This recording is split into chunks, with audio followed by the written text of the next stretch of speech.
So, fun fact about me, I'm a dean at a high school. Okay? Yeah. And what that means is that kids come to me with their emotional concerns because they trust me, and they shouldn't.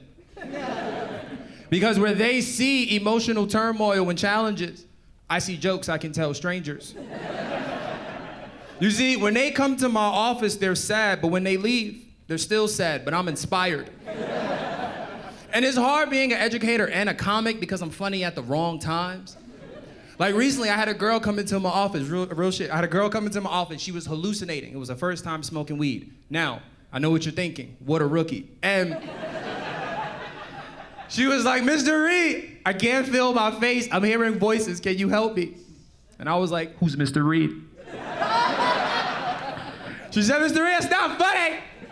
Am I gonna die? I said, no, you're already dead. Nothing is real.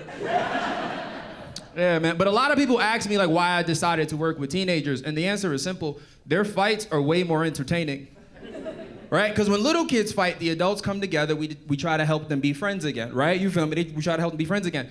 But when my teenagers fight, we talk about who won, okay? We worse than the kids. Like, we'll be in the office looking at the video like, I'm not gonna lie, Shanice got hands. Told Maya to stop talking shit. Like, that's really what we do. And I also see a lot of bullying as a dean, and I'm not gonna lie, I be laughing at those kids too. I do. I don't think all kids need to be bullied, but there are some exceptions, all right? Like if you're 16 and your favorite thing to talk about is mustard, I don't know. I can't help you. Like, and I'm not gonna allow the kids to beat you up, I'm not. But I am gonna help them give you a nickname, okay? We all gonna be at graduation like, yo, it's my boy Dijon up there. I'm gonna come through with a Dijon Poupon sweatshirt, I promise you, and stay fully fucking committed. But now, working with kids is hard, man, especially like the teenagers because they get exposed to street life, right? And some of them are in gangs, and that makes me sad because I was in a gang, but I left. I ain't like the company policies, okay? Because when you're in a gang, you gotta rob people, and that's just not a deliverable I can get to you by end of day, you know? A little corporate humor on that one, right? They're like, I don't wanna go back to work. Because like, I was also too thoughtful to be in a gang. Like, I asked too many questions. I thought about things the wrong way. Like, when people asked me to go on a robbery, I came back empty-handed with an epiphany, all right? They were like, Kenny, what did you get? And I was like, a reminder that the struggle is universal. I can't rob somebody trying his best, you know what I mean? The real culprit here are gas prices. I also asked way too many questions to be in a gang. Welcome.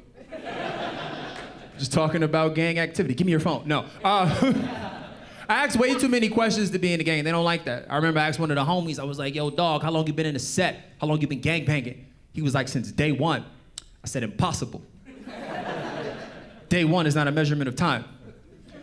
I need to know if there's a probationary period for gang activity. He was like, probation? I ain't going back. I was like, my bad. I didn't mean it. Plus, you gotta have a particular aesthetic to be in a gang. You gotta look dangerous. I don't look dangerous. I look like I have a night routine, okay? Recently, somebody told me I look like I have a favorite book. I don't need that, right? And I was like, if you haven't read Othello, just say that, dog. Like, I don't need that from you. I wasn't really a street kid, man. My hobbies were like different than the other kids. Like, my parents made sure that I was like book smart and street smart, right? So like, I know what to do in a shootout, but I know what arugula is, okay? So my hobbies were different. I remember one time I asked this kid to play me one-on-one. I was like, yo, play me one-on-one. He was like, in basketball? I was like, nah, chess. Now, you can't be aggressive talking about chess. It doesn't work. Chess doesn't teach you how to fight, right? Like, imagine you and I get into it, you swing on me, I jump to the side like, ha, castle. It doesn't work. Immediate lost credibility. Now, another thing about me, I just turned 31. Thank you. Everything hurts and I have a dad hat. I am getting more introspective with age, right? Like, I started using the things I learned in therapy to help me play Call of Duty. It's the perfect use of my money. And I got to a level that I just couldn't beat, and after my 5th try, I was like, this isn't worth my peace. I need boundaries in my life. I can't pour from an empty cup. My boys were like, Kenny, did you beat the game? I said, nah, dog, I beat my demons. The real Call of Duty was a duty to myself, right? He was like, Kenny, that's stupid. I was like, I don't need to hear that shit from you. You can't tell me what stupid is because you don't know what arugula is, nigga. We're not on the same level. Nah, I spent a lot of time with my friends, actually, and because like we're all dads now, and no one prepares you for that transition of watching your friends become parents. It's jarring, okay? Because we used to be talking about Adderall and threesomes not together, and now we're 5 grown men arguing about Blue's Clues. And the group chat be jumping. We be like, yo, y'all ever notice that the only dog to talk in Blue's Clues is the rainbow one? That shit is gay. Turn the TV off. I don't want my son to be gay. What's next? He gonna start liking Othello? I said, watch your fucking mouth. That's my time. I'm Kenny Reed, guys.